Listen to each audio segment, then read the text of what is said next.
welcome back to my channel. This is Tara with Mayhem Crafty Cards, and today I want to show you guys, I wanted to pick up the Lawn Fawn Magic Iris die, but just this time around it wasn't in the budget. But I still wanted to make the cards, using the Magic Iris die. So I found a file where I can do that. And I'm going to show you guys today the file that I found, and what comes with it and how to put it together. And I'll be sure to share that file down in my description box. I can't take credit for it though. It's not, I didn't come up with it, but I was really excited when I found it. So what you'll get is the ring where you put the little sausages in. And the difference between this and the Lawn Fawn is that they already have the support tabs on there already. So you really don't do anything with these until you get all the pieces together. You get 2 rings and a third, and it's got like the little handle on it, so you'll be able to turn the card. And then it also came with, I guess, it would be the flower type ring. You also get the little sausages, which is nice. I mean, it's nice that everything is all in one file. And I cut all this using my Cricut. Super easy, super quick. It's just a matter of getting everything put together. And you also get the card, the front of the, I call it the shutter card. And then you'll need 3 glue dots, and these are the teeny tiny little glue dots. You can't use glue, liquid adhesive, because they just won't turn. So let me show you how I got this put together. So what you want to do is take your 3 sausages with your little connector wheel. You're going to place them in the slots and make sure that they're all the way, back, because if not, they're not going to slide. And they line up really nicely with the inside circle. So you're going to put these in here, and I use a really heavyweight cardstock for the outside just because that's what I had at hand, and I just use a 12 by 12 piece of cardstock. So after you get them all in, you're going to keep them lined up just so that they just meet that inside circle. And this is where you need like 4 hands, because you want to make sure that they're lined up but not outside, showing outside in that ring. So then you're going to take your glue dots, and you need to use the micro ones. The other ones are just too big and they will stick to everything. And I place them on little cutout dots.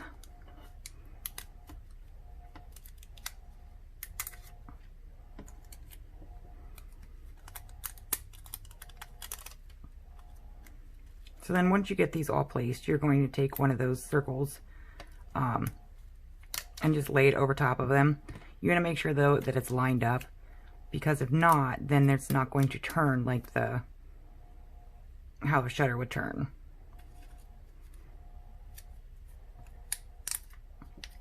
So you're going to take one of these circles here, and after you got them all lined up to where they just touch that inside ring. I mean, that's another difference too with the Lawn Fawn one, is it does have, those little guides, but I mean, as long as you're careful, you should be able just to line everything up and get it all connected. So see, they're all in there now. And these little tabs, you can always bend those down later. But now you have them all, put in.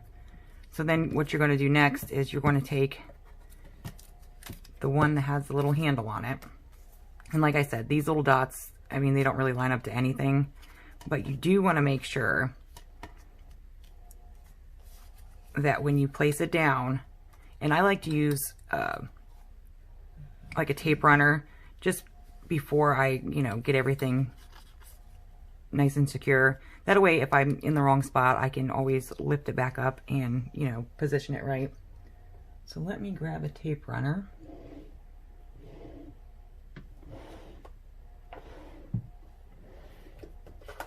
And I just use the Gina K because it has really good refills. I really enjoy having the refills for these. So I just go down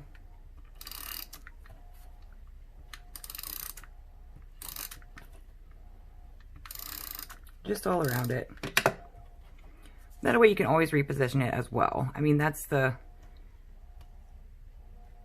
So I like to take it in between the one that's got the little notch out of it and just one of the straight ones. Lay it down. And then I like to give it a spin just to see where I'm going to go. So there, your magic iris or your shutter card, you know, now turns. And of course everything's still a little bit loose. But since I am a little further out and I need this support bar, I'm going to go ahead and lift this back up. And that's why I use the tape runner, because it's repositionable. So I'm going to get everything lined back up. And then I'm going to come to this side.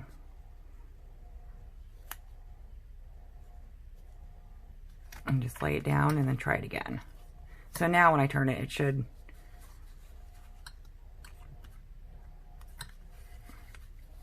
Well, that didn't work, did it? But that's okay. You just pick it back up and reposition it. I mean, it takes a little getting used to. It's not, you know, it takes a couple tries to get it. So for these little tabs, you just want to take your tape runner and just run a little bit of tape on it. And then you can secure this loose ring. And that's the only thing that's holding this ring on, would be these little supports. And you don't want to press, you know, press down really hard. You want to have a little bit of give, because if not, your magic iris won't spin or turn. So there we go. There's our magic iris. Now see, I might have it down a little bit too tight. So you just go in and then you can loosen them up. That's why I like using the tape runners, because they're repositionable, so that if you do get it too tight, you do have opportunity to go back and loosen it up a little bit.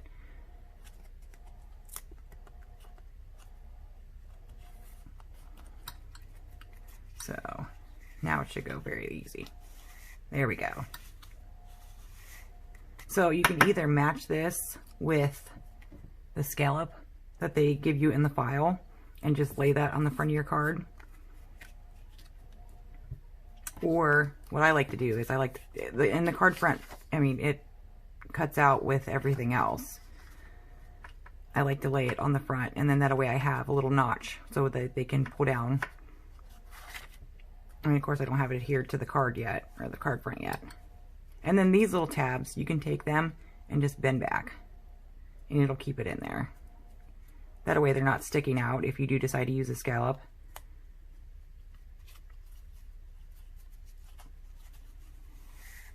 And it still turns just fine.